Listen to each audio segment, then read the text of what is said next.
नमस्कार. जीएम न्यूजमध्ये आपल्या सर्वांचं मनपूर्वक स्वागत.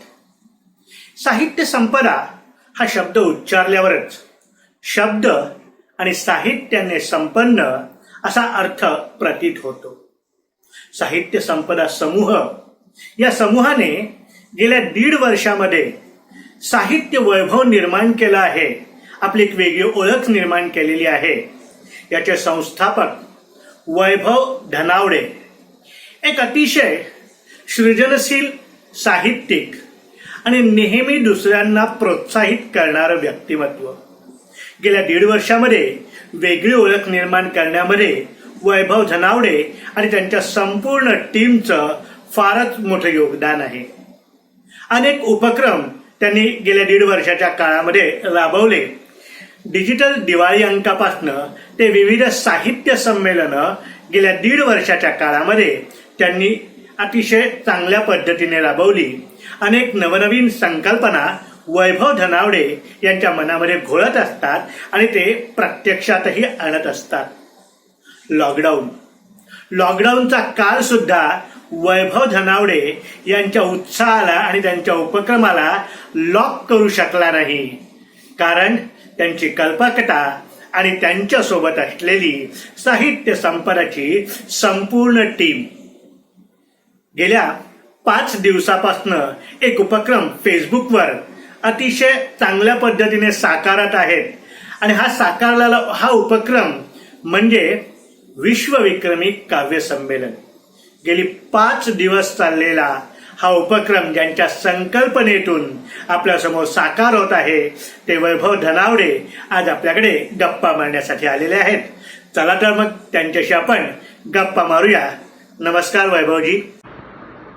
नमस्कार. वैभवजी, आपल्या साहित्य संपदा समूहाची गेल्या 1.5 वर्षामध्ये वाटचाल कशा पद्धतीने झाली याविषयी आम्हाला माहिती द्याल का?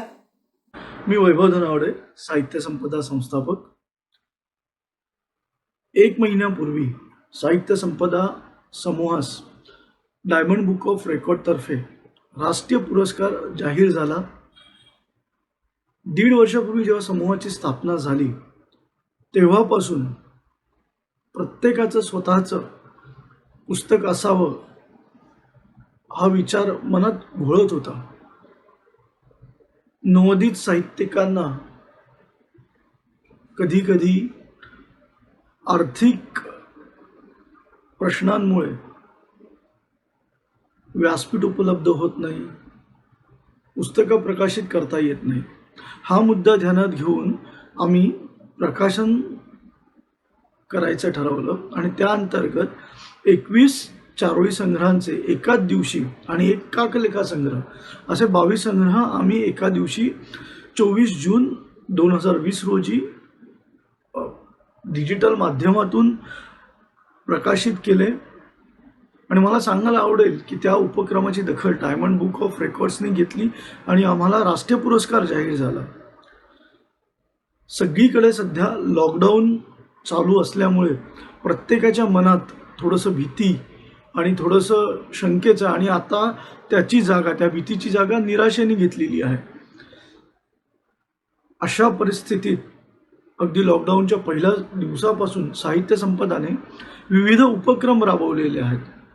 त्या अंतर्गत विविध 21 स्पर्धा घेण्यात आल्या. त्या स्पर्धांच्या मधून लोकांना जास्तीत जास्त आवाहन करण्यात आलं की त्यांनी सकारात्मकता बाळगावी. हेही दिवस निघून जातील. स्पर्धांच्या नंतर बाल साहित्य विश्वाकडे साहित्य संपदाने आपला मोर्चा वळवला. वा, खूपच छान. साहित्य संपदाची ही वाटचाल निश्चितच सर्वांना प्रोत्साहन देणारी आहे. ऑनलाईन विश्वविक्रमी काव्य संमेलनाची संकल्पना आपल्या मनामध्ये कशी काय आली? ड्रॅगननी जी आज जगाची परिस्थिती केलेली आहे, अक्षरशः मुस्कट डबी झाल्यासारखे लोक जगत आहेत. या परिस्थितीत थोडासा मनावरचा ताण हलका करावा, काहीतरी समाजात सकारात्मक करावं या उद्देशाने एक ऑनलाईन मीटिंग समूहातील सदस्य, समूहाचे मार्गदर्शक रमेश धनावडे, समूह प्रशासक मंडळी अपेक्षा बेडकर, नमिता जोशी, स्मित शिवदास, रसिका लोके, मंजूळ चौधरी, प्रतीक धनावडे आणि मी मनोमय. त्याचबरोबर समूह सदस्य अप्पा वाघमारे, आर जे कैलास नाईक, श्रुती कुलकर्णी, सलोनी बोरकर, स्मिता हर्डीकर, श्रीकांत पेटकर, उत्तम चोरडे, स्मित शिवदास या सगळ्यांच्या बरोबर आम्ही आयोजित केली होती. तेव्हा त्या मीटिंग दरम्यान एका विषयावर आमचा निर्णय आला, जे नेमकं त्याच काळामध्ये सुशांत सिंगने आत्महत्या केलेली.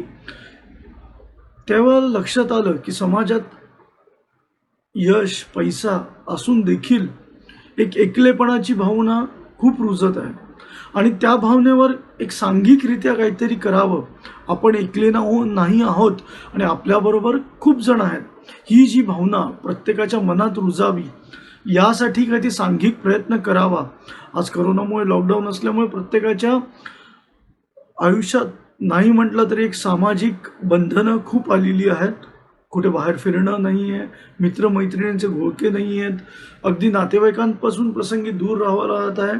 अशा वेळेला काहीतरी एकत्रितपणाची भावना प्रत्येकाच्या मनात निर्माण व्हावी यासाठी उपक्रम घेण्याचं ठरलं. आणि नेमकं तेव्हाच कैलास नाईक यांनी ह्या ऑनलाईन काव्य संमेलनाची सूचना आम्हाला दिली. त्यांनी सुचवलं की आपण असा एखादा उपक्रम करू शकतो. त्याच्यावर आमची चर्चा झाली. अगदी अवघ्या अर्ध्या ते पाऊण तासात आपण विश्वविक्रमी काव्य संमेलन करायचं या विषयावर सगळ्यांचं बहुमत झालं. मी नेहमीच समूहाच्या खूप कौतुक करतो, कारण की कुठलीही योजना असेल त्याच्यावर सगळ्यांचं लवकरात लवकर सहमत होतं आणि सगळे एकदम भारावल्यासारखे कामाला लागतात. तेच मला या वेळेला सुद्धा लक्षात आलं. आणि हा प्रत्यय दरवेळेला येतो. जेव्हा राष्ट्रीय विक्रम आम्ही प्रस्थापित केलेला तेव्हाही आला, याच्या आधी झालेले संमेलन आहेत. राष्ट्रीय जेव्हा विक्रम आम्ही करत होतो, 21 पुस्तक प्रकाशनचा सोहळा जेव्हा झाला तेव्हा प्रत्येकाने जवळपास 10 ते 15 दिवस अविरात्र मेहनत करून स्वतःचे चारोळी संग्रह बनवण्यापासून काम केलेलं आहे. 2 राज्यस्तरीय संमेलनं साहित्य संपदा समूहातर्फे पार पडलेली आहेत, ज्याच्यामध्ये एक संमेलन गेल्या जुलैमध्ये आम्ही कोल्हापूरमध्ये घेतलेलं, ज्याच्या वेळेला महालक्ष्मी एक्सप्रेस ही पुराच्या पाण्यात अडकलेली होती. असे काही प्रसंग प्रत्येकाच्या अनुभवात होते आणि त्याच्यातूनच शिकत, त्याच्यातूनच घडत आम्ही दरवेळेला पुढे जातो. कधीही हार न मानता पुढे जाणं हा साहित्य संपदाचा एक आत्मा आहे असं मला वाटतं. आणि त्यामुळेच आम्ही हा विश्वविक्रम करावं असं प्रत्येकाच्या मनात आलं आणि त्याला सगळ्यांनी एकत्रितपणे हो म्हणत आम्ही आज या विश्वविक्रम काव्य संमेलनाची तयारीस सुरुवात केली. अवघ्या 15 दिवसात याची तयारी करून आज हे संमेलन यशस्वीरित्या चालू आहे. याचा खूप अभिमान वाटतो. साहित्य संपदा समूहातर्फे जेव्हा विश्वविक्रमी काव्य संमेलन घेण्याचे ठरले तो दिवस म्हणजे 3 जुलै 2020 आणि जे संमेलन सुरू झालं ते 17 जुलै 2020, म्हणजे अवघ्या 14 दिवसात याचे आयोजन करण्यात आले. जेव्हा आमची मीटिंग झाली त्याच्यानंतर जवळपास 1-2 तास प्रशासकीय मंडळी आणि साहित्य संपदातील काही सदस्य यांच्या उपस्थितीत प्रदीर्घ चर्चा झाली. कसं करता येईल, काय करता येईल, कोणाला कोणत्या रिस्पॉन्सिबिलिटी देण्यात येतील याच्यावर चर्चा झाली. आणि त्याच्या आधारानुसार प्रत्येकाची स्ट्रेंथ, विकनेस, प्रत्येकाला उपलब्ध असलेल्या संधी, त्यांच्या घरातील वातावरण या सगळ्याचा विचार करून एक नियोजन करण्यात आले. त्याच्यामध्ये दिवसाची विभागणी ही काही सत्रांमध्ये करण्यात आली आणि त्या सत्रांमध्ये प्रत्येक विभागाला आपण 2-2 मॉडरेटर्स देण्यात आले. ते 2 मॉडरेटर्स त्या सत्रातील सदस्यांशी नेहमी कॉन्टॅक्टमध्ये असतात. त्यांचा येणारा क्रम हे ते लोक ठरवत असतात. या ऑनलाईन संमेलनात सगळ्यात महत्त्वाच्या ज्या काही गोष्टी होत्या त्या म्हणजे लोकांमध्ये सकारात्मकता निर्माण व्हावी, त्यांना कुठेही एकलेपणाची भावना जाणवू नये आणि एक मोठ्या प्रमाणात आपण काहीतरी समाजामध्ये करतोय हा विचार त्यांच्या मनात रुजवणं गरजेचं होतं. आणि या संमेलनाच्या मदतीने तो विचार साहित्य संपदामधील सदस्य प्रत्येकात रुजवतायत. ही खूप अभिमानाची गोष्ट आहे. या उपक्रमाची तयारी आपण किती दिवसापासून सुरू केली किंवा कशा पद्धतीने याची आपण तयारी केली? तयारीमध्ये सुरुवातीला लोकांच्या एंट्रीज घेणं, त्यांना टाईम स्लॉट अवेलेबल करून देणं, असलेली उपलब्धता वेळेची, लोकांच्या सोयीच्या वेळा आणि असलेला टाईम स्लॉट यांचं योग्य सांगड घालत, जसं विन विन आपण म्हणतो मॅनेजमेंटमध्ये, तसं करत संमेलन यशस्वी कसं होईल हा प्रमुख हेतू उद्देश प्रत्येकाने मनात बाळगला होता.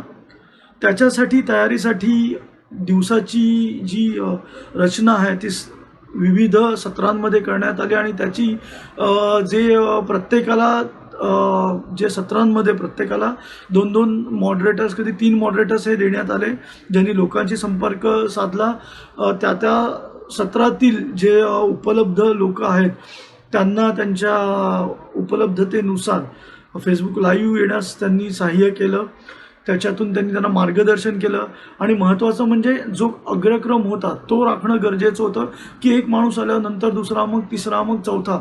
हा जो फ्लो आहे हा जगातील वेगवेगळ्या जागातून येत होता. फक्त एकाच घरातून किंवा एकाच स्टेजवरनं किंवा एकाच मंचावरून हे कार्यक्रम होत नव्हता. तर भारतातील, जगातील विविध भागातून लोक वेगवेगळ्या वेळेनुसार येत होते. अगदी रात्रीसुद्धा हा कार्यक्रम चालू होता. रात्री 12, 1, 2, 3 ला सुद्धा सादरीकरण झालेले आहेत. अखंड हा कार्यक्रम चाललेला आहे. तर याची तयारी करताना खूप या गोष्टींचा विचार करणं भाग होतं. दिवसा कोण उपलब्ध असेल, रात्री कोण उपलब्ध असेल, प्रत्येकाच्या घरातील कंडिशन कशी असेल, ते किती वेळ देऊ शकतील, या सगळ्या गोष्टींचा विचार यामध्ये करावा लागला. कोणाच्या ज्या प्रेझेंट करण्याच्या बाजू आहेत त्यांचाही सुद्धा याच्यात विचार करण्यात आला. हा जेव्हा विचार मनात आला की समाजासाठी आपण काहीतरी करायला हवं, जेव्हा हा उपक्रम आम्ही कागदावर मांडला तेव्हा त्याची व्याप्ती ही खूप मोठी होती. कारण प्रत्येक मिनिटाला कोणीतरी सादर करणं हे गरजेचं होतं. खूप आव्हानं होती. त्याच्यात तांत्रिक बाबी ज्या आहेत त्या आव्हानात्मक होत्या. फेसबुक लाईव्ह असणं, कारण की आजकाल जरी शहरातील लोक ही फेसबुक लाईव्ह येऊ शकत असली तरी ग्रामीण भागात किंवा जे वयोवृद्ध आहेत, एक सर्टन एज ज्यांनी पार केलेलं आहे, त्यांना फेसबुक किंवा त्यांच्या ज्या बाबी आहेत लाईव्ह येणं याबद्दल थोडंसं अनभिज्ञ होते. त्या बाबींना आन्सर करणं हे मोठं एक आव्हान आमच्या समोर होतं. लोकांना लाईव्ह कसं यावं हे सांगणं गरजेचं होतं. इच्छा तर सगळ्यांचीच आहे, सगळ्यांनाच सहभागी व्हायचं होतं, पण ते कसं यावं, कुठून यावं हा त्यांना मोठा प्रश्न होता. त्या प्रश्नावर उत्तर देण्यासाठी आम्ही काही पोस्ट निर्माण केल्या, लोकांना फोनवर मार्गदर्शन केलं, अगदी व्हिडिओ कॉलवर त्यांना कसं लाईव्ह जायचं याची सुद्धा त्यांची तयारी त्यांच्याकडून करून घेण्यात आली. हे जे संमेलन, विश्वविक्रमी काव्य संमेलन जे आम्ही आयोजित केलं, त्याच्यामध्ये सगळ्यात मोठा प्रश्न हा टेक्निकली आम्हाला हे कसं आम्ही हाताळणार हा होता. कारण मनुष्यबळ आपण हाताळू शकतो, पण ह्या ज्या टेक्निकल काही गोष्टी आहेत आणि सगळ्यात महत्त्वाचं म्हणजे जो अग्रक्रम आहे, लोकांची उपलब्धता आहे, एकाच वेळी महाराष्ट्रातीलच नव्हे तर भारतातील, परदेशातील विविध व्यक्ती, विविध स्तरातील आज या संमेलनात सहभागी होत आहेत. वा, उपक्रम म्हटला की नियोजन आलंच. आणि हे नियोजन म्हणजे उपक्रमाचा आत्मा. आणि हा आपल्याला गवसला आहे. हे नियोजन आपण कशा पद्धतीने केलं हे आमच्या दर्शकांना सांगाल का? अवघ्या 15 दिवसात साहित्य संपदा समूहातर्फे जे विश्वविक्रमी काव्य संमेलन आयोजन केले जाते त्याची तयारी झाली. त्याच्यासाठी विविध भागातील, विविध स्तरातील आणि विविध माध्यमातून या लोकांपर्यंत पोहोचण्याचा आम्ही प्रयत्न केला. याच्यामध्ये मुख्य समन्वयाची भूमिका जी आहे ती गुरुदत्त वागदेकर, आर.जे. कैलास नाईक, पल्लवी पतंगे यांनी पार पडली. लोकांपर्यंत पोचण्याचं, त्यांना अपील करण्याचं काम या लोकांनी खूप उत्तमरित्या केलं. त्याच्यासाठी जे काही तांत्रिक बाबी होत्या, जसे गुगल फॉर्म्स क्रिएट करणं, त्यांच्या लिंक्स अपडेट करणं, मेल थ्रू लोकांना रिप्लाय करणं, हे सगळं मनोमय मीडिया यांनी ही नियोजनाची जबाबदारी पार पाडली. साहित्य संपदातील सदस्यांनी कधी पर्सनल लेवलला, कधी सामूहिकरित्या, जसे प्रशासकीय मंडळांपैकी आमचे मंजू चौधरी असतील, अपेक्षा बेडकर असतील, नमिता जोशी असतील, स्मित शिवदास असतील, रसिका लोके असतील, प्रतीक धनावडे असतील, या सगळ्यांनी वैयक्तिकरित्या जाऊन सामूहिकरित्या कधी कधी त्यांना मार्गदर्शन केलेलं आहे. आमच्या वैशाली कदम मॅडम आहेत, ज्यांनी सुद्धा ही मोठी धुरा आपल्या खांद्यावर यशस्वीरित्या पेलली. तर हा जो नियोजनाचा कालावधी होता तो खूप कमी होता, ज्याच्यामध्ये खूप मोठ्या प्रमाणात प्रत्येकाला कामं करावी लागली. काही टेक्निकल बाबतीत त्यांना स्वतःला ज्ञान घेऊन, जसं लर्नर्स ट्रेनिंग असतं तसं त्यांनी ते स्वतः कमी वेळात, ह्या सगळ्या सदस्यांनी जे आयोजन समितीत होते त्या सगळ्यांनी कमी वेळात ह्या सगळ्या स्वतः गोष्टी शिकून त्यांनी लोकांना आज त्यांच्या माध्यमातून लोकांपर्यंत पोचवलेल्या आहेत. जे स्वॉट ॲनालिसिस म्हणतो आपण, ते प्रत्येकाचं या आयोजकांच्या पैकी करण्यात आलेलं होतं. कोणाचे स्ट्रेंथ, कोणाचे विकनेस, अपॉर्च्युनिटी, थ्रीट्स याचा विचार करण्यात आला. अगदी खूप आव्हान आले. जर सगळ्यात आधी नियोजनामध्ये काय काय आपल्याला याच्यात प्रॉब्लेम्स येऊ शकतात, इश्यू येऊ शकतात, यांचा विचार करण्यात आला. अगदी त्या सगळ्याची यादी बनवण्यात आली आणि त्या थ्रीट्सवर किंवा त्या ज्या समस्या आहेत किंवा आव्हानं आहेत त्याच्यावर आपल्याकडे अपॉर्च्युनिटी काय आहे याच्यावर आम्ही विचार केला. आपण काय काय करू शकतो आणि कोणत्या पद्धतीने करू शकतो हे आम्ही सगळ्यांनी विचार करून एक त्याची सुद्धा एक यादी बनवली आणि एक प्रॉब्लेम आणि त्याच्यावरचा सोल्युशन असं एक SOPच जणू आम्ही तयार केली. मी स्वतः ISO आणि EHS ऑडिटर असल्यामुळे, इंटरनल ऑडिटर असल्यामुळे कंपनीमध्ये एक सिस्टीम आम्ही इथे तयार केली. याच्यामध्ये नक्कीच आमच्या समूहातील सदस्यांच्या प्रत्येकाच्या सूचनेच्या, अगदी समूहातीलच नाही तर समूहातील बाहेरील सुद्धा व्यक्तींनी याच्यासाठी मार्गदर्शन केले.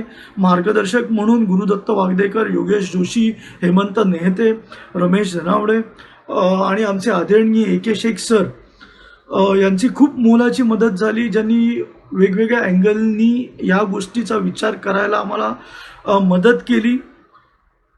तर या सगळ्या प्रॉब्लेमचा विचार करून त्याच्यावर सोल्युशन शोधून पर्यायी मार्ग आणि उपलब्ध मार्ग यांचा विचार करून या कार्यक्रमाची आम्ही नियोजन अवघ्या 15 दिवसात केली. R.J. कैलास सोलापूर येथील 107.8 पुणेरी आवाज येथील R.J. कैलास नाईक यांची सुद्धा खूप महत्त्वाची भूमिका त्यांनी बजावली. अक्षरशः 15 दिवस प्रत्येकजण झटत आहे. जेव्हा आम्ही आयोजन केलं तेव्हा दिवसाची विभागणी म्हणा आपण एक 12 सत्रांमध्ये केली. त्याच्यानुसार रात्रीची 12 ते 2 वेळ जी होती ती रसिका लोके आणि मनीष चांदले यांनी सांभाळली. ज्याच्यामध्ये त्यांना मदत मिळाली ती स्वरा पतंगे यांची. 2 ते 4 जी क्रिटिकल वेळ आहे, जेव्हा सगळे झोपण्याची संभावना होती, तो स्वतः मी हँडल केला, ज्याच्यामध्ये मला खूप चांगला प्रतिसाद मिळाला. अगदी लोकांनी भरभरून लोकांच्या कमेंट्स होत्या, प्रतिक्रिया होत्या आणि लोकांनी उत्साहाने त्याच्यात सहभाग नोंदवला. 4 ते 6 मध्ये स्मित शिवदास आणि उत्तम चोरडे यांनी सांभाळलं. 6 ते 8 मध्ये नमिता जोशी, अपेक्षा बिडकर, 8 ते 10 मध्ये मंजू चौधरी यांनी निर्णायक भूमिका बजावली. त्याच्याबरोबर त्यांना होत्या भडगाव येथील डॉक्टर सुवर्ण पाटील. 10 ते 12 साठी वैशाली कदम, शारदा खेडकर आणि सीमा पाटील यांनी. 10 ते 12च्या नंतर 12 ते 2 जे सत्र आहे ते वैशाली झोपे, डॉक्टर शिवकुमार पवार आणि प्राजक्ता बोवलेकर यांनी यशस्वीरित्या सांभाळण्याचा प्रयत्न केला. त्यांनी प्रत्येकाला इंडिव्हिज्युअली कॉल करत त्यांच्याशी संपर्क साधण्याचा प्रयत्न केला. खूप चांगल्या प्रकारे त्यांनी सुद्धा हँडल केलं. त्याच्यानंतर जे 2 ते 4चं सत्र होतं त्याच्यामध्ये सलोनी बोरकर, स्मिता हर्डीकर आणि आमच्या समूहातील सई मराठे यांनी सुद्धा खूप चांगल्या प्रकारे आम्हाला सहकार्य केलं. 4 ते 6 मध्ये सोलापूर येथील श्रुती कुलकर्णी, आप्पा वाघमारे सर, त्याचबरोबर कोल्हापूर येथील स्वप्नाली ढोणुक्षे आणि सीमा पाटील यांनी मदत केली. 6 ते 8 मध्ये या उपक्रमामध्ये किती कवी सहभागी झाले आहेत आणि सगळ्यात मुख्य म्हणजे कुठून कुठून ही कवी सहभागी झालेले आहेत? या सर्वांना खरं म्हटलं तर फेसबुक आणि लाईव्ह या दोन्ही गोष्टींची कल्पना होती का, किंवा यासाठी तुम्हाला काय काय काळजी किंवा यासाठी तुम्हाला काय काय तयारी करावी लागली? ह्या विविध भागातील स्तरातील जे लोक सहभागी होत आहेत त्यांना सिंक्रोनाइज करणं गरजेचं होतं. एकाच वेळी हे ऑनलाईन येताना जो फ्लो आहे, जे नियोजन आहेत ते बिघडून न देणं गरजेचं होतं. खूप काही चॅलेंजेस होती. लोकांची उपलब्धता, त्यांच्या घरात असणाऱ्या सोयी सुविधा, पावसाचं वातावरण, वीज जाणे, नेटवर्क्स, फेसबुक अकाउंट असणं नसणं, असे खूप काही टेक्निकल प्रॉब्लेम्स होते. बट सगळ्या प्रश्नांना उत्तरं देत, प्रत्येकाला विनम्रतेने मार्गदर्शन करत त्या स्लॉटमधील जे आयोजक होते त्यांनी उत्तम भूमिका निभावली आणि त्यामुळेच आज हा उपक्रम यशस्वी होतोय. याचं पूर्ण समाधान आणि याचं पूर्ण श्रेय हे आयोजकांना जातं, ज्यांनी दिवस रात्र झगडत लढत लोकांना मार्गदर्शन करत. कारण खूपदा असं झालं की एकच प्रश्न परत त्यांना लोकांना सांगावा लागत होता, त्यांची उत्तरं द्यावी लागत होती. अगदी जे काही वयोवृद्ध माणसं आहेत ज्यांना अकाउंट कसं वापरावं हे सुद्धा माहीत नव्हतं, त्यांना सुद्धा अगदी त्यांना मार्गदर्शन करावं लागत होतं. पण कुठेही या प्रोसेसमध्ये एक पेशन्स न ढवळू देता लोकांसाठी काहीतरी करायचं, लोकांना आपल्यातील चांगुलपणा देत, चांगुलपणा लोकांच्यातलं शोधत एक सकारात्मकता लोकांमध्ये पसरवायची, यासाठी साहित्य संपादातील प्रत्येक सदस्य हा आपापल्या परीने आपलं योगदान देताना आज दिसतोय. सगळ्यांनी एकमेकाला सांभाळून घेत, मार्गदर्शन करत आज हा उपक्रम यशस्वी करत आहेत. याचं एक संस्थापक म्हणून मला खूप खूप समाधान लाभत आहे. हे जेव्हा आम्ही आयोजन केलं किंवा ज्या उपक्रमाकडे जेव्हा आम्ही वळलो तेव्हा जवळपास आम्हाला अपेक्षित होतं 600 ते 500 कवयित्रींची नोंद होईल. पण बघता बघता आता हा आकडा 500 तर कधीच पार करून आता हजारांच्या जवळपास पोचायला चाललेला आहे. फक्त महाराष्ट्रातील सदस्य आहेत असं नाही आहे, तर भारतातील अगदी विविध, बेंगलोर, दिल्ली, कलकत्ता, त्याचबरोबर भारताच्या बाहेर US, UK, दुबई, ऑस्ट्रेलिया इथून सुद्धा काही कवयित्रींनी, अगदी सिंगापूरहून सुद्धा काही कवयित्रींनी रचना आपल्या सादर केलेल्या आहेत. वेळेच्या, काळाच्या, स्थळाच्या सगळ्या मर्यादा तोडून आज इथे सादरीकरण होत आहे. कोरोनामुळे ज्या काही बंधनात आपण जगत आहोत, जे काही ताण मनावर आहे, तो सगळा विसरून, तो सगळ्याला उत्तरं देत आज प्रचंड संख्येने आपल्याला इथे सहभाग हा नोंदवलेला गेलेला दिसत आहे. अगदी उत्स्फूर्तपणे मला सांगायला विशेष आनंद होतो की अगदी 90 पार केलेले सदस्य देखील या उपक्रमात सामील झालेले आहेत. अगदी लहान वयातील कवी कवयित्रींनी देखील याच्यात सहभाग नोंदवलेला आहे. खूप चांगल्या प्रकारे आपल्याला याला रिस्पॉन्स मिळत आहे. जिथे आत्तापर्यंत साहित्य चळवळ कधी पोचली नव्हती, खूप कमी प्रमाणात जिथे संमेलन आत्तापर्यंत झालेली, कारण संमेलन हे का कुठेतरी विशिष्ट मोठ्या शहरात होते आणि जिथपर्यंत लोकांना पोचणं नेहमी कामामुळे किंवा वेळेमुळे किंवा काही बंधनांमुळे कधी आर्थिकही असतील त्यामुळे जमत नव्हते. पण आज या फेसबुक लाईव्हच्या माध्यमातून प्रत्येक शहरातील माणूस इथे सहभागी झालेला आहे. दिवसांचं नियोजन जे आहे ते सत्रांमध्ये करण्यात आलं. प्रत्येक सत्राला 3 मॉडरेटर्स देण्यात आले. जसजशा नोंदणी येत गेल्या ऑनलाईन पद्धतीने त्याच्यासाठी काही गुगल फॉर्म्स निर्माण करण्यात आले, काही पोस्ट व्हायरल करण्यात आल्या, काही फेसबुक समूह जो आहे साहित्य संपदाचा त्याच्यावर ऑनलाईन पद्धतीने या आपण ज्या लिंक्स होत्या त्या टाकल्या, साहित्य संपदाच्या ईमेल आय डीवर आपण एंट्रीज घेतल्या. अशा विविध माध्यमातून, अशा विविध स्तरातून आणि विविध भागातून लोकांनी खूप प्रचंड प्रतिसाद याला दिला. अजूनही चालू आहे. लोकांच्या एंट्रीज येत आहेत. क्रमानुसार आपण त्यांना आणि सगळ्यात महत्त्वाचं म्हणजे त्यांच्या सोयींचा विचार करून विन विन पद्धतीने आपण त्यांना वेळ देत आहोत. त्यांना अग्रक्रम देण्यात येत आहे.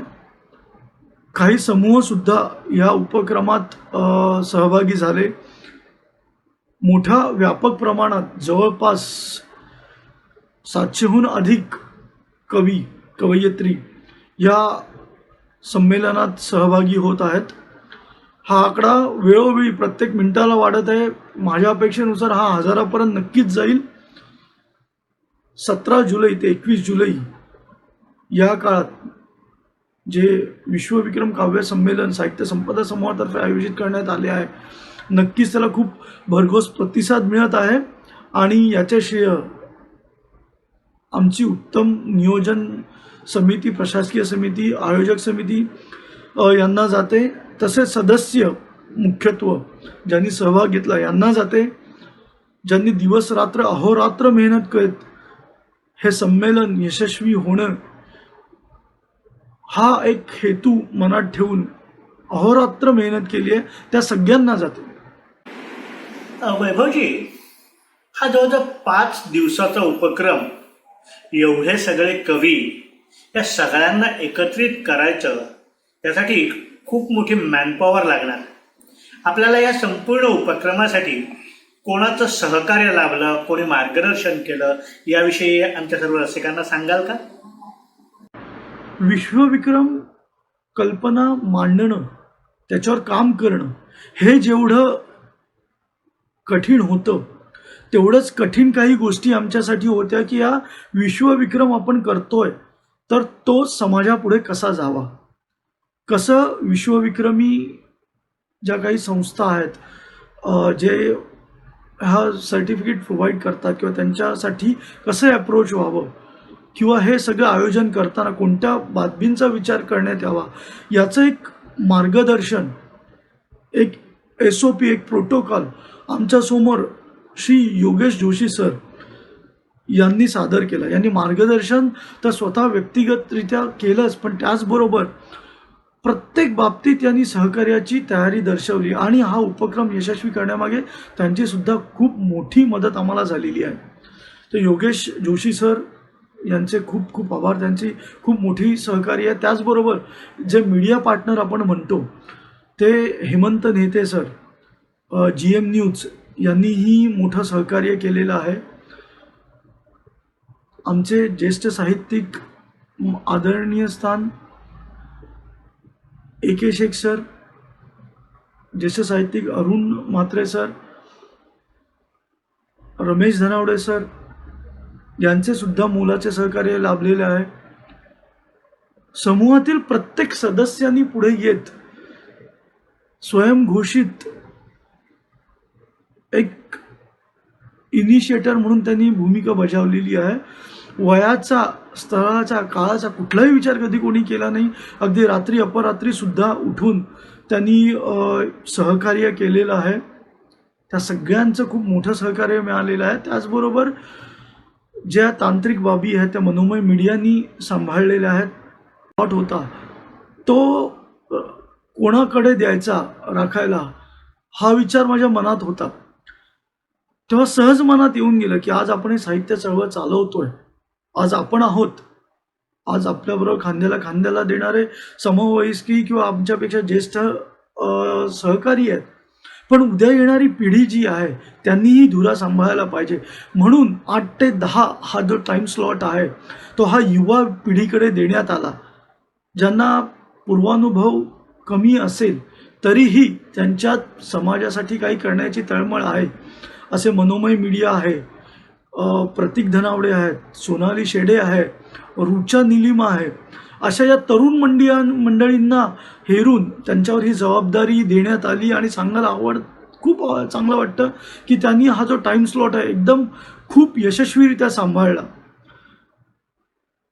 10 ते 12चा जो आव्हानात्मक वेळ आहे, जेव्हा लोकांचा प्रतिसाद कमी होऊ शकत होता, ते आव्हान RJ कैलास आणि अप्पा वाघमारे यांनी सांभाळलं. अक्षरशः त्यावेळेत एकही दिवस असा गेला नाही की लोकांचा प्रतिसाद कमी आला. खूप प्रचंड प्रतिसाद आम्हाला त्यावेळेस सुद्धा मिळालेला आहे. तर हे जे सहकारी आहे, हे आमच्या आयोजक मंडळीतील हे जे आमचे शिलेदार आहेत, खरंच त्यांना मनापासून एक सलाम करायचा वाटतो की ज्यांनी दिवस रात्र मेहनत घेत हे संमेलन यशस्वीरित्या करण्यामध्ये आपलं योगदान दिलेलं आहे. त्याचबरोबर प्रमुख मार्गदर्शक आमचे श्री गुरुदत्त वागदेकर सर, त्यांचं सहकार्य अप्रतिम आहे. स्वतः प्रत्येक गोष्टीत मार्गदर्शन करत त्यांनी लोकांशी संवाद साधलेला आहे. खरंच खूप अडथळे यामध्ये होते आणि या सर्वांवर मात करून तुम्ही हे नियोजन अतिशय चांगल्या पद्धतीने केलं. आता जाता शेवटचा एक प्रश्न तुम्हाला मला विचारायचा वाटतो की नेमका या उपक्रमाचा उद्देश काय आहे? लॉकडाऊनमुळे मनोबल ढळू न देता कसं जगावं, सकारात्मकतेने गोष्टींकडे कसं बघावं, छोट्या गोष्टींमध्ये सुद्धा आनंद घेता येतो आणि देता येतो.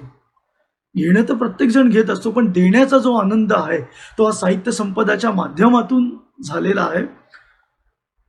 अगदी ज्यांना कधी संधी मिळाली नव्हती त्या सगळ्यांनी आम्हाला परत फोन करून, जे सहभागी काही सदस्य झालेले होते त्यांनी परत फोन करून आम्हाला विशेष आभार मानलेले आहेत. त्यांनी सांगितलेलं आहे की आम्हाला यावेळेला संधी मिळाली, आम्हाला खूप चांगलं व्यासपीठ मिळालं. आत्तापर्यंत आमचं लिखाण जे होतं ते पुस्तकात बंद होतं, पण या माध्यमातून आम्ही आज ते लोकांसमोर आणलं. आम्ही लिहितो ही गोष्ट एक अभिमानास्पदरित्या आम्ही आज जगासमोर मांडू शकलो ते साहित्य संपदाच्या माध्यमातून. तर हे जे काही विचार होते, हे जे काही मुद्दे आज लोकांच्या समोर आलेले आहेत, एक सकारात्मकता विचारांची की जगण्यासाठी खूप कारणं आहेत, चांगली आहेत, आत्महत्या हा पर्याय नाही, हा एक विचार आज साहित्य संपदाच्या माध्यमातून लोकांपर्यंत आम्ही पोचवलेला आहे. आणि एक सांघिकरित्या जर आपण प्रयत्न केला तर नक्कीच विश्वविक्रमाला आपण गवसणी घालू शकतो. हे आज साहित्य संपदाच्या माध्यमातून आज लोकांमध्ये आपण पोचवलेलं आहे.